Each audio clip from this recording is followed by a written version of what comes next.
Hi, everybody. Welcome back on Backstage Chat Unfiltered.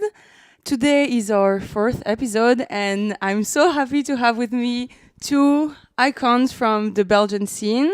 First of all, we have with us the producer, DJ, Fuse resident, DC Salas. Hi. Hello. Can you tell us a bit about yourself? So I'm Diego, DC Salas. I'm DJ producer for now, like almost 20 years. So I've been DJing for 20 years and I've been producing for 15 years. And I'm resident at Fuse, at Kiosk Radio. And yeah, I've been around for some years now. Thank you so much. And also with someone that I know pretty well since, well, I'm her agent, but also her friend, the amazing Stanislawa. Hi. Hey, so I'm Stanislawa. I'm a DJ producer and I created the collective Deep Down East 7 years ago. I've been DJing since almost 13 years. I started to DJ 13 years ago. And I now work as a promoter at C12. And yes, don't know if That's great. pretty. We have with us two people who are pretty well in the Brussels scene in their own way, if I can say. And that's why I brought them with me today, since I wanted to discuss a topic that has been on my mind for a while. It's maybe a bit lighter than the other ones, because here today we're there to spill some anecdotes. We're there to let loose. I wanted to chat with you guys about what the golden era means. Why is everybody all about how it was better before? Was it really better before? Actually, I'm wondering because, well, I'm 25 and I've been in this scene as someone who works there for 2 years, but I've been partying for a while also, and it seems like there's so many different opinions about what's going on, also about the digitalization of the artistry of DJing. So I was wondering, guys, if I may start with Diego, do you think that there was a golden era behind us? Do you think we're in now? I'm not a nostalgic guy when it's talking about clubbing. So for me, I wouldn't say there was a golden era. There was a different era. For me, it was different. There was positive side, negative sides, and it just the logical evolution of the scene.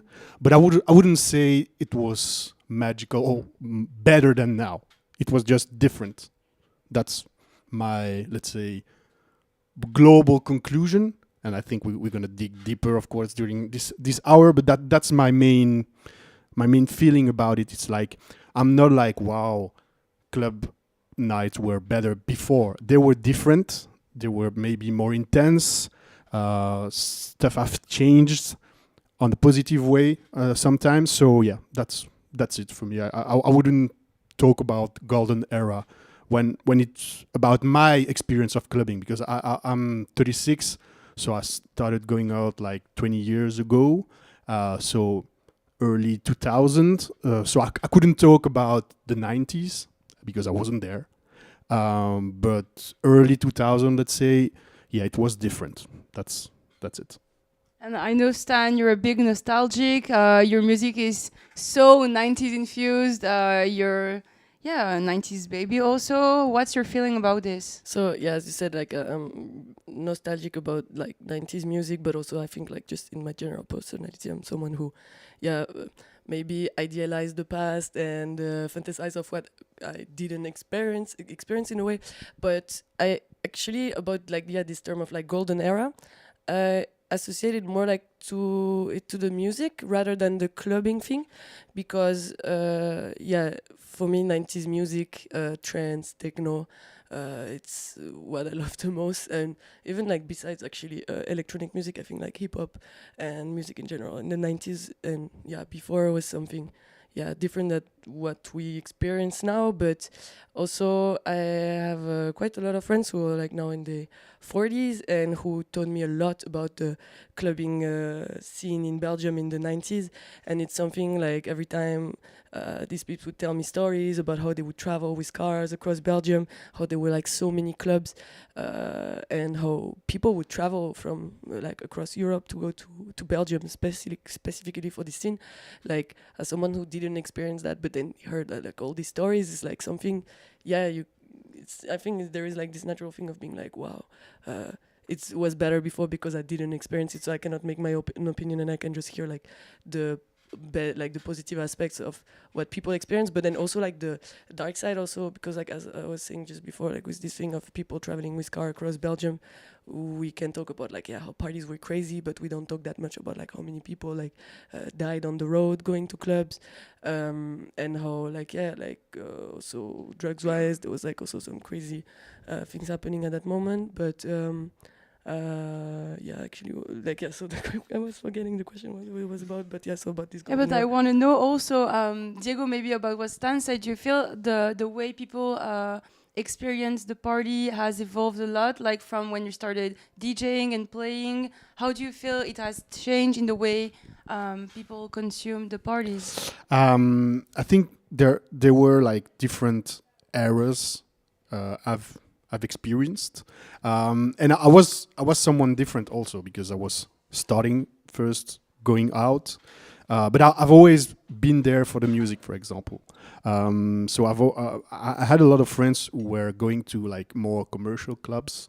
They were going out for just the fun of it, and I was from the beginning super serious about it, like really super focused on listening to the DJ and learning from the DJ. So that's also maybe how my point of view of the scene and the evolution is different, because my way of seeing the club scene has always been focused on the performance of the DJ.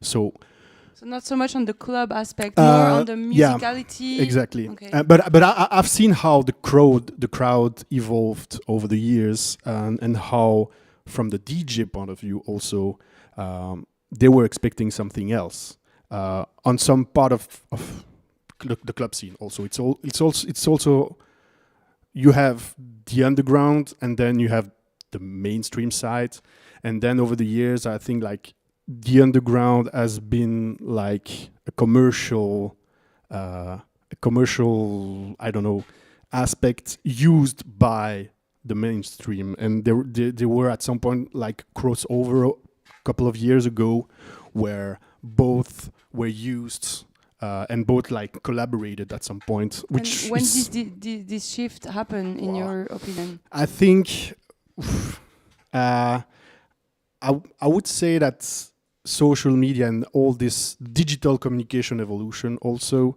has changed the way of people, because before, when you were going to an underground party, you had to go there and there were no picture, or you were hearing about it afterwards from some friends who were going there, and you had like teams, people going to underground parties, even not even a club, but warehouses or stuff like this. And then you had people going to the big bottle table clubs, etc. But then at some point, I mean, maybe stuff like Boiler Room or even Clubbing TV right before this, they helped the underground scene at some point to be seen, but to an extent that it maybe went too far at some point, and this sexiness of what the underground scene was got used by the more commercial scene. So that's how I see the shift, but I'm not even sure it's completely negative, because the thing is also what's underground and what's not underground. Can an underground DJ live from touring in underground parties, or is it just for fun? And is an underground DJ that's starting making money with his touring still an underground DJ, or is it Should it be seen, or should she be seen as a mainstream DJ? So that's a complicated shift in evolution, and I don't think I have the. I mean, it's more an open question, I think. Yeah, I think what you just said, it's very nice also as an introduction, because that's the topic we've discussed a lot last episode with Matteo and Casper. And indeed, like this underground dream is something that's maybe a bit utopist, but not so there anymore. And I feel also, because there is a point that I really like that you said, it's like the focus that you had also on the DJ and what they did. Stan, how do you feel about that? Because you started as a digital DJ, like you didn't start with the record thing, which is what you do also, Diego. But yeah, I'm wondering, what do you think about this aspect? Do you feel that like the digitalization is something that makes us lose this authenticity also? With the music, is it still something that can make this era a golden one, or is this something that stays in the past? Yeah, so it's just a question. I'm a bit struggling with it, but I would say like digitalization. Yeah, it's just maybe made more accessible. Some music, maybe with internet, like you can find easier music than back in the. I mean, there was this like entire transition of like going from record stores to going online, and so I started like by just finding music online, or like I had CDs. When I was a kid, I discovered like electronic music in CDs. But what I wanted to say, just like about the underground aspect, and also this entire thing around the underground. Also, I think what we define as underground can change from a person to another, because depending on the community you come from, like some music can be like described as underground because it's not like what people maybe around you would listen, or be like more mainstream things. And then I guess like in the last years, like digitalization, social media has definitely impacted the scene in the way that maybe some artists that couldn't get seen or didn't have like some network to be able to play in some places, like got known thanks to the internet and thanks to like digitalization. It was easier to release music online rather than having to press a record that could be expensive than just releasing online. I don't have much to say about like the digitalization. That is not. Yeah, that's great. So I'm guessing also Diego, because you do mostly vinyl. Is that? I'm on both theme, and I was discussing this with some friends like a couple of weeks ago. I've started DJing with records at that time, so I really lived this transition between records and digital. I was really in between both. I even played with Tractor at some point, and then I went to USB, etc., etc. But my personal opinion about it is, I don't care about the media. The medium for me is just a way of sharing the music with the crowd. It's more about how you play it. Because for me, that's why I always find it funny when people are like really marketing the fact they're playing on only vinyl sets. I don't care about it. If you can play a vinyl set and it can be 2 hours of shitty music. It's not because it's played on vinyl that it's better. So that's something when someone say, yeah, it was better before because people were play vinyl, etc. I don't really agree with this, except from the fact that at that time when it was a filter, like if you were producing music, you had to press it on vinyl to get it played. So that was kind of a filter. But now there's no filter anymore. Not even on vinyl. I mean, yeah, it's still expensive, but you can release you can release your tracks on vinyl tomorrow, even if they're not that good. Or this is not something that's still happening now. Like this filter, except from the real filter now are the record stores owners. These are the guys, these are the women who are really filtering and helping you going through all this shitloads of music. But this, to get back to this digitization aspect, for me there's two things. There's like the communication that got digital and the way of playing that got digital. For me, these are two different aspects. They're evolve in parallel. But for example, I think that at first the communication aspects and the digital communication had a bigger impact than the way you're playing your music at first. So at first, starting from an era where you had to add flyers, posters everywhere, you had to talk about your party, to an era where you had just to write some text, click on two buttons, and the whole crowd could see it. This was a major impact at first. So it's almost like if we see how it evolved now, the aspect that's nice about the past, I would say, or 10, 20 years ago, is the fact that we could enjoy a way more slow way of going to an event, enjoying the music, taking the time to discover something. Because I just want to get back about the record situation. I'm wondering, you know, like at the end of the day, when there was no digitalization, you or other people, they had to embrace their records way more. You had to like use your record to its final limit in a way that I feel now you don't have this with the digitalization as much, or people want to play new tracks all the time, because there's also this situation that's, I think, well, I appreciate. It's like when I see these DJs, and sometimes for me it's the DJs that play records that will play sometimes 10 of the same records if I see them 3 months from the time I saw them first, but they use it so differently, and they bring it to the vibe so differently. And so do you feel also that's something maybe you were doing before? Or the thing is,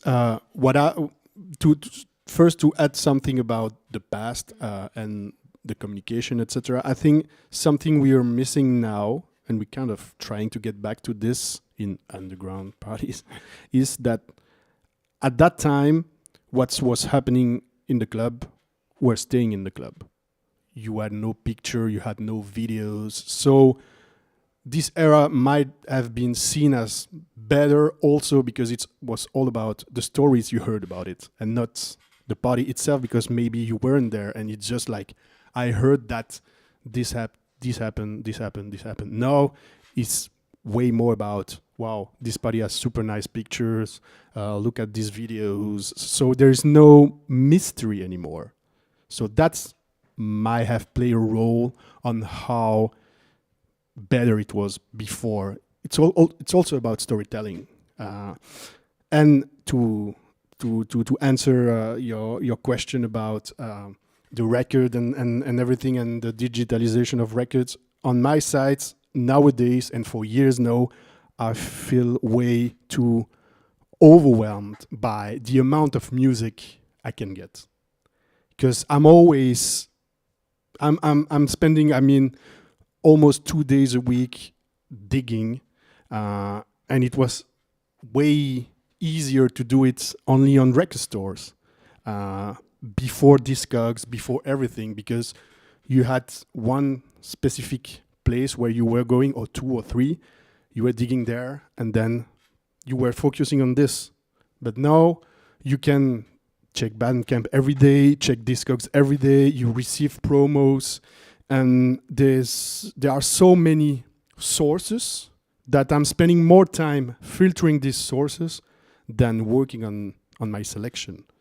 So it's like a golden bubble that's will disappear at some point. I don't know how, but sometimes, and even more these last months, I was like, okay, maybe I will stop, or I will diminish the amount of digital music I'm buying, just for the sake of focusing myself on what I already have and how to play with these records, because that was what they used to do before, as you were saying.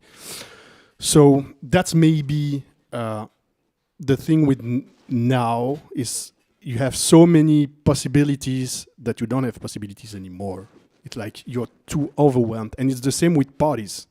Before you had 3-4 clubs, there were 3 nights, you had to choose between these ones. Now you have clubs, you have warehouses, you have home parties, you have festivals. So this is something that has changed. Before in Belgium you had maybe Isle of Techno, and that was maybe the only electronic techno festival of the year. Now you have festival every month, or bigger event. So I think this also changed the way people are seeing their clubbing experience. I wanted to say also, like, with this thing of like this overload of music being produced all the time, I think it's just like connected to some society changes, because now we're just in consuming. We're in hyper consuming society, and would it be like for like creating content, releasing content, music, videos, or just parties? It's just like again, like with this thing of as you were saying, the amount of parties that are every weekend available for people. On the business aspect, people will always say more parties make more people go out, and so it's good for the business. But then again, it's in a perspective of like hyper consuming and just pushing it. And yeah, it's interesting to think like how it's gonna end, because at some point, as you said, like the bubble could just like explode, and it's within all this like hyper consuming things, you feel also like there are some parties that want to bring back more maybe less business party thing, more community thing, community aspect of the party, like being able to just go out, connect with people. And that's something, it's a bit like not exactly in what we were talking, but I feel also the experience of clubbing sometimes is not necessarily focused only on the music, but sometimes also about who you're gonna see in the club.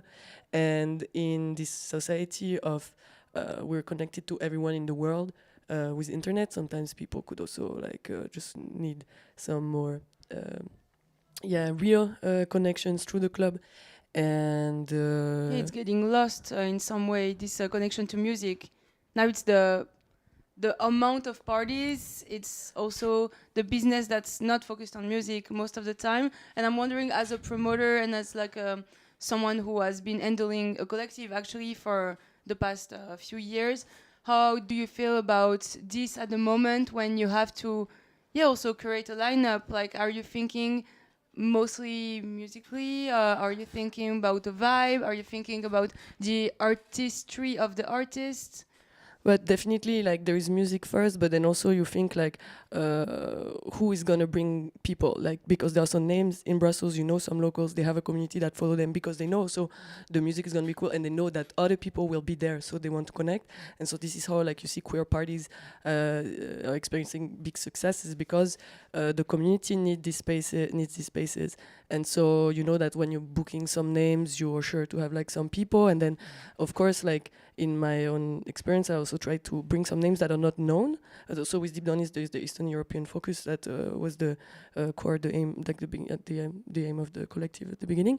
And like, you have to secure your crowd that will come, and then with your name of the collective, in the end, you get your crowd. So you can just bring some names that are not gonna bring themselves like people, but it's this thing of like wanting to showcase artists that, I mean, being able to make people discover new things, because also like with the new trends and big movement in the mainstream, it's always the same names, and some people just want that because it's like this thing of being part of this community. But then like in queer parties, I feel like there is this will of like I mean, not only queer parties, but maybe what we could say underground, because sometimes I guess like queer parties are gonna go more in the underground than in the mainstream. There's this will also of still bringing something new in the scene, and as is always like sometimes it feels like some lineups are a bit the same, or it's the same names and the same music. But then what you say now, it's like for a queer party to exist, you have to bring, now when you think about it, you're gonna bring the queer DJs to play, because also it's gonna create a crowd in a better way. That's what you mean. And I'm wondering, because we've talked about this a bit before, so yeah, but Diego, because you told me about you actually being part of some lineups for the queer community, and it seems like it has changed the way people perceive queer parties. Like, were there queer parties before? Because I think they're always been there, and because the electronic music scene came from there from the very first days, but it wasn't like such a marketing about. There wasn't such Belgium a at first least. in Belgium at least. So, for example, I used to play at these amazing parties, the Cat Club parties from Jane, and I wasn't even thinking about it. It was just a cool party with cool people, with amazing lineups and an amazing atmosphere, and that was it. And this made me think about something else that has changed in the club scene and even in the promoting and programmation in general. It's like before, parties and clubs, they were trying to get the community first, and they wanted people to trust in their lineups. It wasn't about bringing the most successful DJ or artist. There were some parties like this, and then during the year, the other parties were more, let's say, not experimental, but more niche. But people trusted these lineups, and they were going there to discover things. And that's something I've seen change over the years. Like now, the audience, the crowd is going to clubs 80 or maybe 90% of the time to see something they know. They watch the Boiler Room and they want to see the same. And I think that some people, if they could see the same set they watched at home, they would be happy. And that's the thing that has changed if you compare it to before. Before you were going out for fun, etc., but also to discover music, because there were no other way of to discover that type of music. There were no internet, there were record stores, but that was it. You had no other means to discover electronic music, maybe radio, of course, but that was it. So you were going out and you were like, okay, I know this club is always programming good DJs, and I know I'm gonna love the music even if I don't know anybody of the lineups. And no, I think for part of the scene, this has changed. And the other thing is also how expensive a DJ has become. And the fact that you have a booker, you have to pay the manager also. And this was really a crucial switch in the scene when DJ became so important. Like the name became so important. So you shifted from like really discovering something, trusting a lineup, to I want to know everyone in the lineup, or I don't go to this party. But from what you're saying, I think it's amazing, to know that people were just going to a club knowing, okay, I'm going to go to a club, I'm going to have fun, because I know this club is going to provide me good music. But I cannot help myself to not think, when I look at lineup from the past, I have here flyers also from Fuse.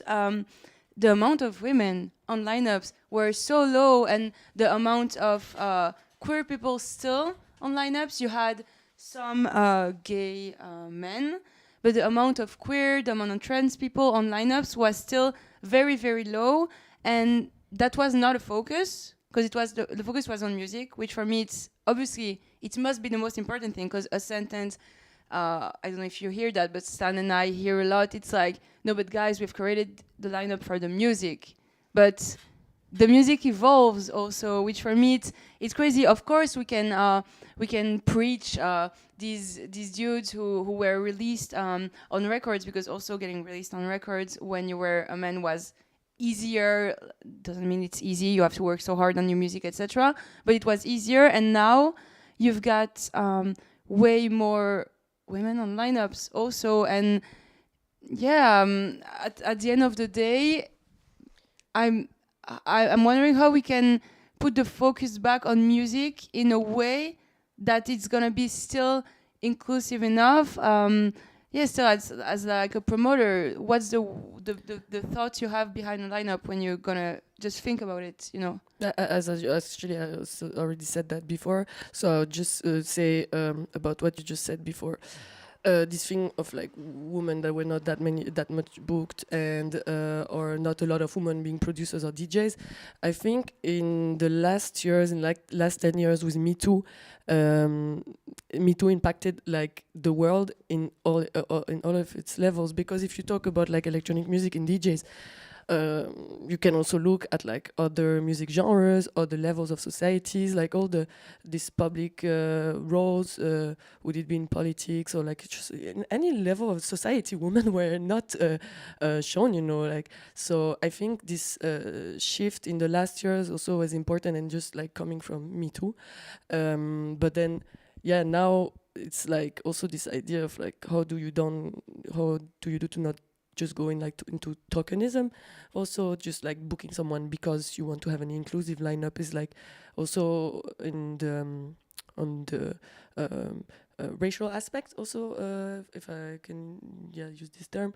Now what I try to do is think of, okay, we want to have inclusive lineups gender-wise, but we also have to think that in the last years we have seen so many lineups with just white people, just like Western people, and it's this thing of like, as promoter, making the effort of making the lineup inclusive without going into tokenism is just giving chance to people who maybe don't have enough that much visibility, or maybe not that many opportunities because of the genders or like their origins. And I think it's a work that we have to do, but without just using people for their color or gender. And so that's like, it's just also going back to the music. And I don't know if you want to add something.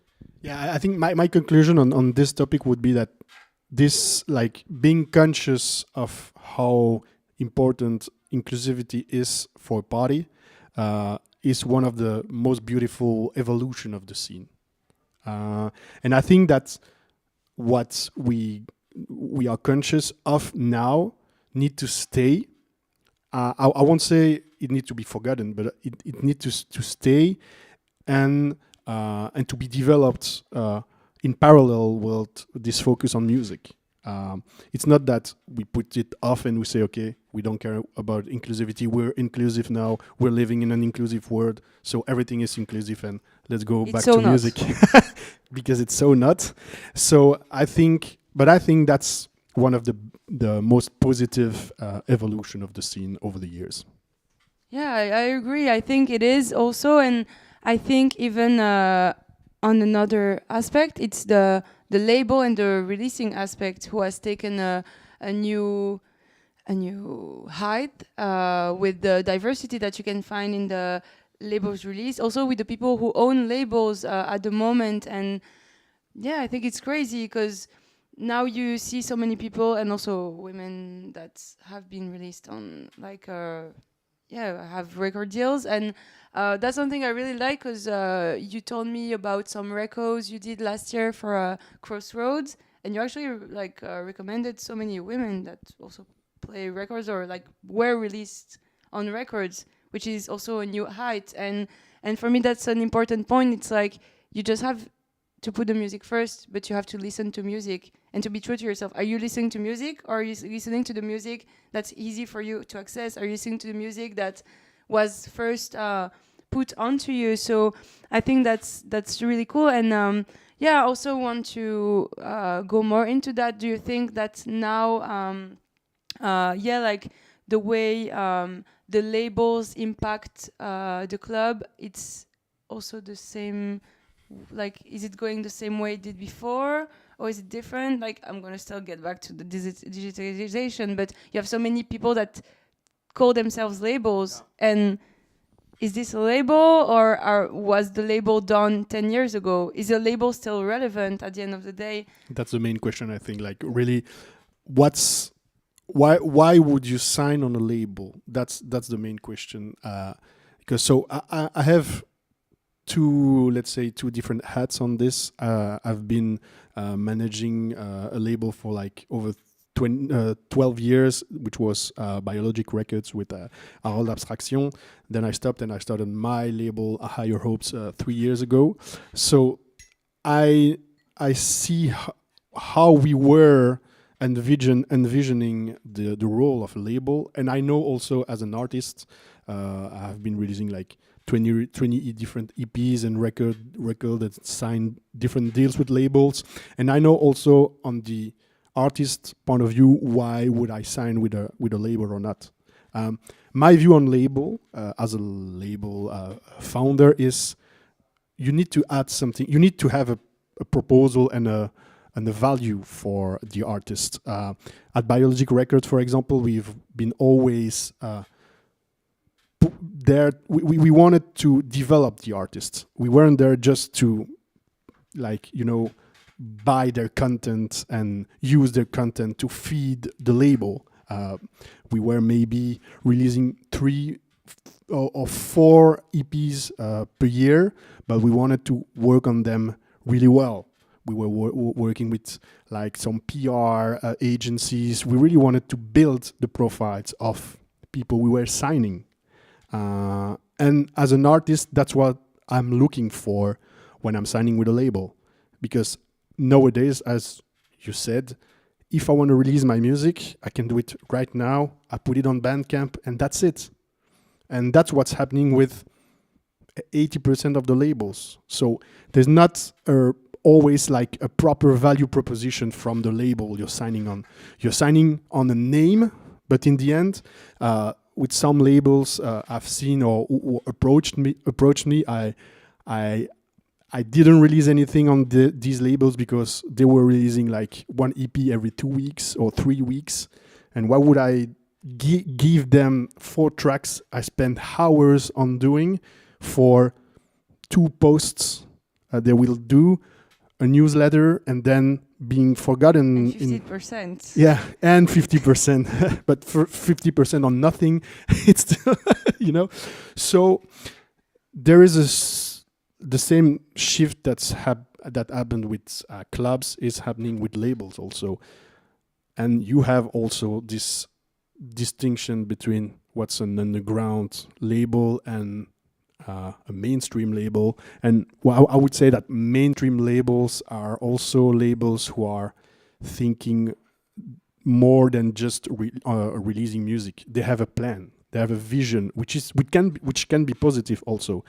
They want to be party promoters. They want to rely only on themselves, which is nice. But at that point, it's a business. So it's like a club. You're signing people because they're going to sell. That's an economy in the end. You're not always doing a label for the love of music.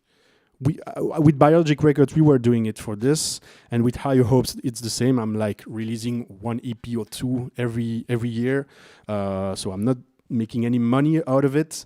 But the most impactful, let's say, labels are labels who are way more than just a label. They're building your career. They have plans for them more than for you in the end. I think that's the negative aspect of it. You're like, they're like using you, but the goal is to find like a win-win situation in this economy. And then that makes you wonder, what like, are we at like a peak of emptiness in a way that now, as you said, the labels, it's not, you did not say exactly that, but it makes me think like the label, it's not about the art anymore in some way, all the time, most of it. And are we at the height of no love for the artistry, no love for the music? Is it kind of gone because of all the business side of It's it. the love of money before all, and that's just again in all like level of society. When you look that now, the world is run by billionaires. Of course, people like it's like money is fucking power in the end. Like, like it makes just sense that like I don't know. This is why somehow I prefer like I'm way more into 90s music because I feel like now what's produced now and what I see is yeah, you can feel like the money aspect behind, and when you hear about some numbers of how like people will get shit ton of money for a remix or something, and then you think about the rest of the scene, it's again it's living in capitalist society like. And if I can add something to this, it's also something like as a DJ or as a promoter, you might want to have it all immediately. So as a DJ, you might want, we were discussing about it right before, you might decide like, I want to have all the gigs, all the festival in a year. And you could achieve this. As a promoter, you could say, I'm gonna book only the biggest DJ, the biggest ticket seller. I'm gonna make shitload of money. You can do it, but then what's the long-term strategy behind this? And is there still room for long-term strategy in the club scene when you see how clubs? I'm really talking about clubs instead of really parties in general. Clubs are struggling. And those who are struggling are the ones who have no vision anymore. Not even midterm vision. It's not only about booking cool acts or selling tickets. It's what's next. What should be this club in 6 months, a year, 2 years, 5 years? Maybe in the 90s they had this privilege of not thinking about it because there was nothing before. But now that we know what was in the 90s, we should have some vision. And how I see the club scene evolving is like the ones who are struggling are the ones who are badly managed because the lack of vision. And if I could just jump on what you said, I think there's sorry, I cannot really rephrase what you said exactly, but I was just wanted to say, like, again, connected to society of this consuming like 15 seconds of content and everything, like the tout de suite, like exactly no long-term vision. And I think maybe somehow there is this like survival aspect of like when you're surviving, you're just focusing on for like how we make it tomorrow and then the day after. And then it's just again like, I don't know, when you think of the future, do we really want to think about the future of like climate crisis where we're just going like straight to shit and to hell? And maybe somehow this is how people just now focus more like on the present, and not even the present, but the short term.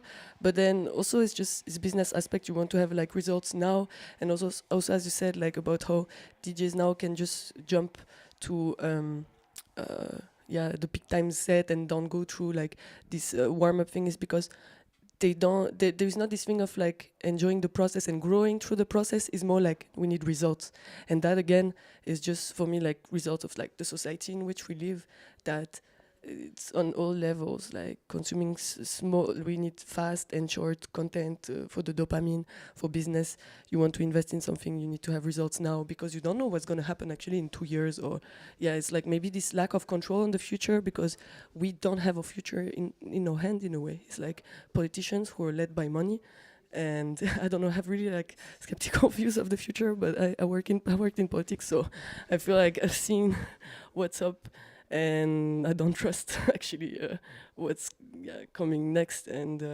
Yeah, it's like now it's all kind of controlled by one entity, when in some way, maybe 20 years ago, you could still find an independent way of having the nightlife being held by way different people. It was not all one person who was holding it and having a say on everything, because also it was less ruled. There was less rules against it. I feel that like everybody had to fight their own battles, which was a good thing because it was so new. So there was everything to write down. because I feel like I've read that in the Fuse book.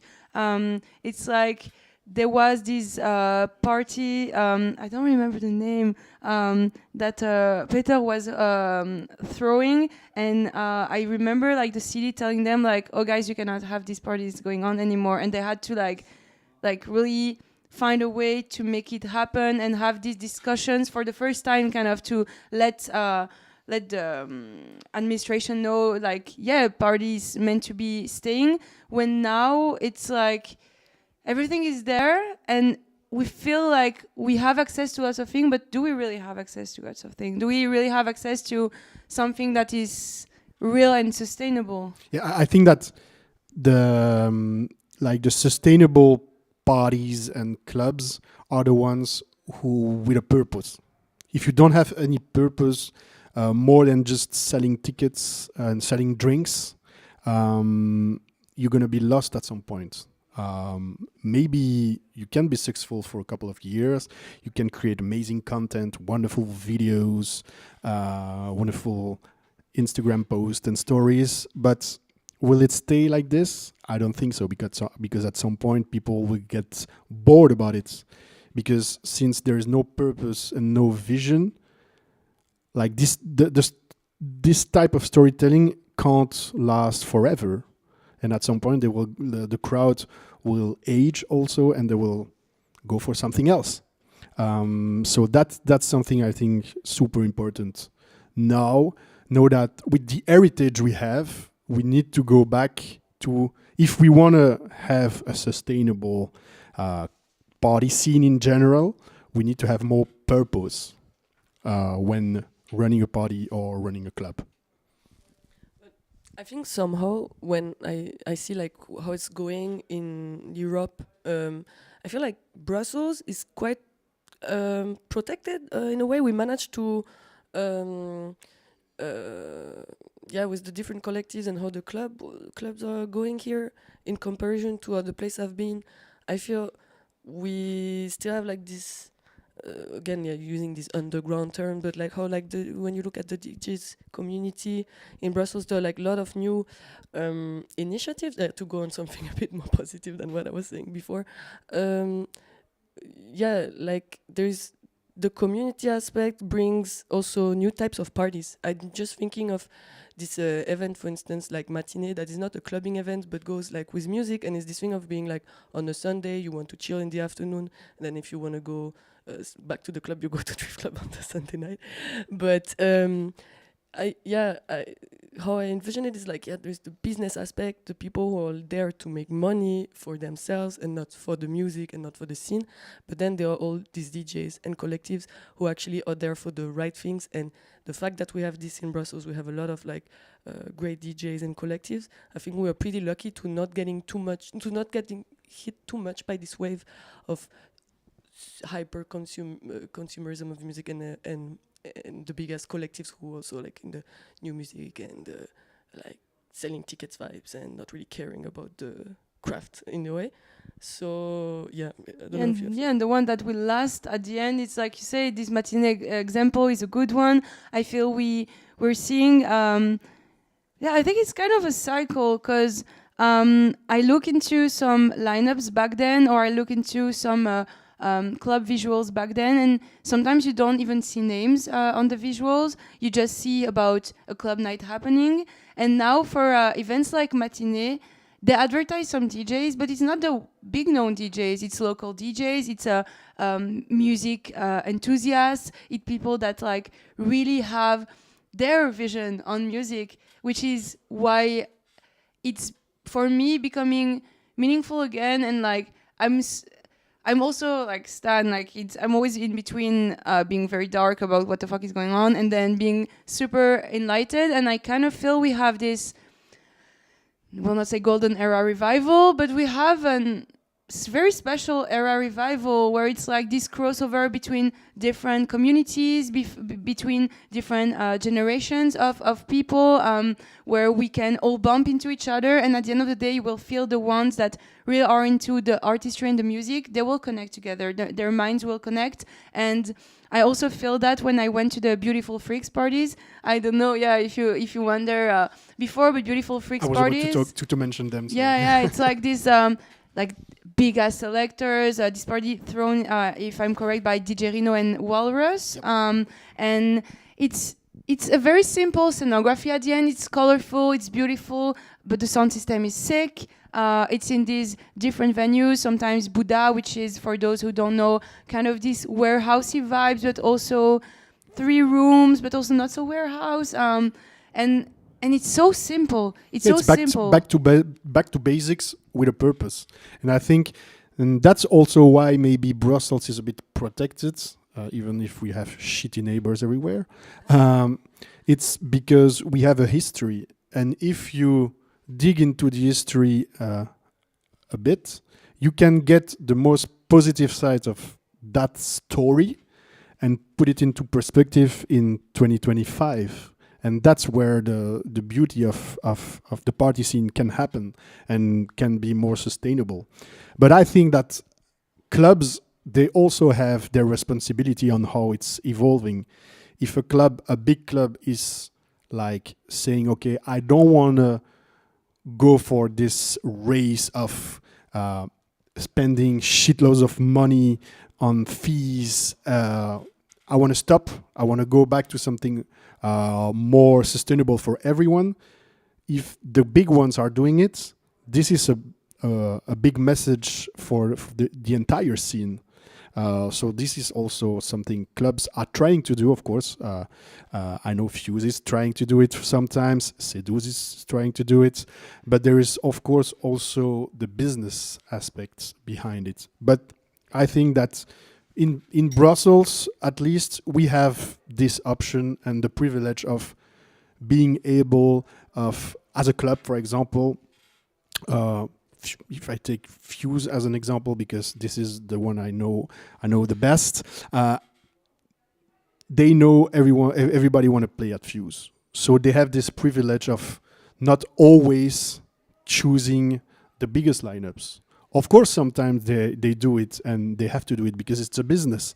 But it's balanced with something more, something deeper, something more back to basics, to this discovery aspect. And I think like this for clubs, for example, if they can find a balance between being economically sustainable and artistically exciting, that's where the magic is happening on the long term.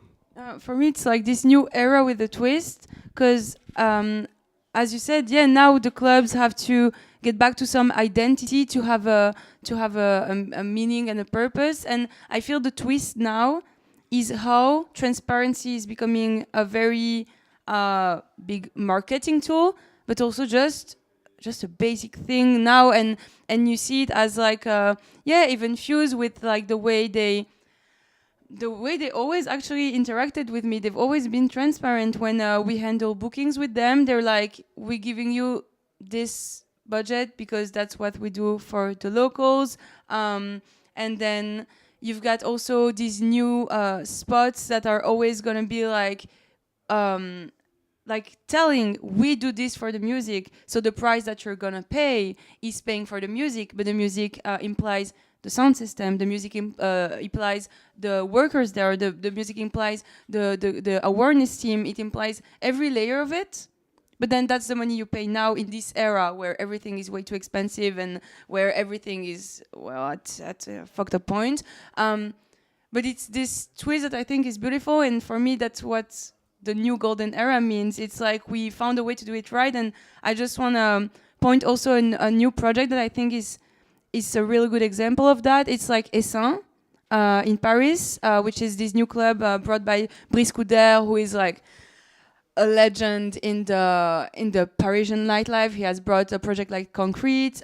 He's now also part of Mutant, which are these big parties actually focusing on music at first, on the lights, on the venue, on the people who are part of it, and then that's how you create something meaningful. That's how you get back to this nostalgic era where, okay, yeah, you know the lineup, but inside you're not allowed to film. You're not allowed to behave like it's your house and you're like just gonna be bare chest and like hugging people who don't consent to that. It's like you're going for the music, you're going in a place that's meant to be for the music, and it's with this twist of now we're aware that, yeah, this place like Essan would be so bad if it was the same lineup as 20 years ago in a way that like would be white males, but now it's better. Because of what? Because of the vision that Brice has, because of the purpose he has, because of why he wants to do this, and also because of the space he lets the community have, which is something that wasn't always in the focus maybe the past 5 years, but it's getting back to that. It's community first, and then you don't have to advertise the party as being queer. You don't have to advertise the party as being forward. You don't have to advertise like, hey guys, we have Arabic DJs. No, you just advertise music, and it's already variated enough. And you do the job on the side with like the awareness and the safer space aspect without making it the branding, because also a lot of parties are like, yeah, safer space in the branding, but then don't do shit and don't know how to react in any situation.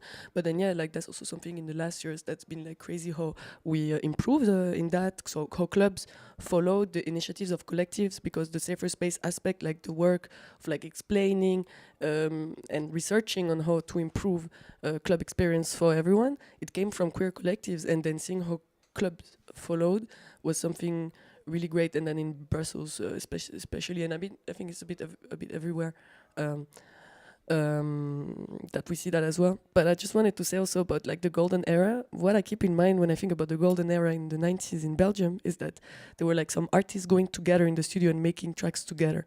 And I see how like when I go in the studio with someone and we make a track together, I wouldn't be able to make it alone, because like this is the connection of our two brains that create something new.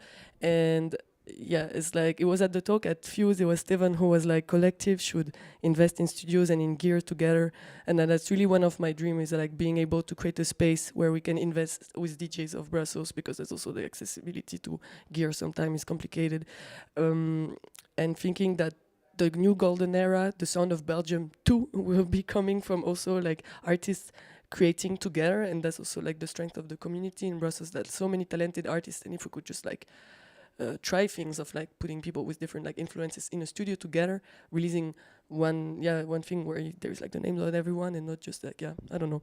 That's something I fantasize on also, like going back to this thing of studios and different artists in, I don't know if you have something to say. Yeah, I had just one thing in mind, a more global conclusion, let's say, that there is one point we didn't talk about it in the evolution of the party scene, is how broke people are now. And this is also something that changed the whole industry. Because why would I spend 35 euros for a club if I can go to a super nice party with locals for €0, for example? So this is something that is challenging, and it's still challenging clubs, if we talk really about clubs, compared to parties. And we are in this shift, and we are in this challenge on how will we make it sustainable for everyone. And I've seen, for example, not Trésor in Berlin, but their second club, like they're struggling, and they were saying a couple of days ago, we go back to the basics, unannounced lineup, trust us, free entrance, excessive drinks, and that might help at some point. I won't say each club should do this every weekend, but at some point this is something that should be in the discussion and in the whole purpose at some point. Well, thank you. I'm super happy you brought that up. I feel like now we've got so many things to do still with the scene.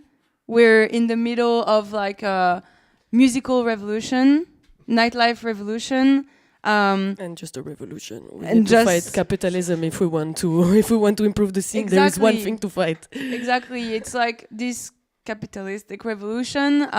There's this imbalance with the people who work 16 hours a day in the club or on their music, and sometimes the one who are famous because it works and it's gonna work short term, but maybe long as well. The artists or the venues or the collectives.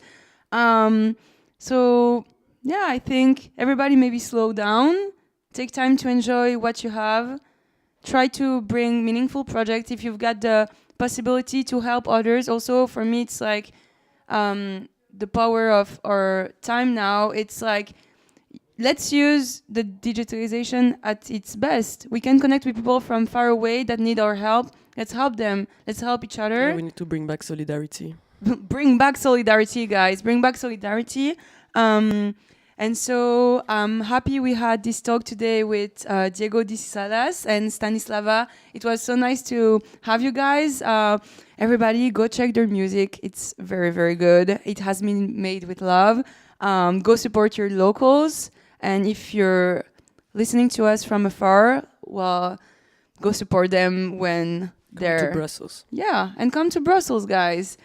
Bye, everybody. See you in a month for the next episode. Bye. Ciao.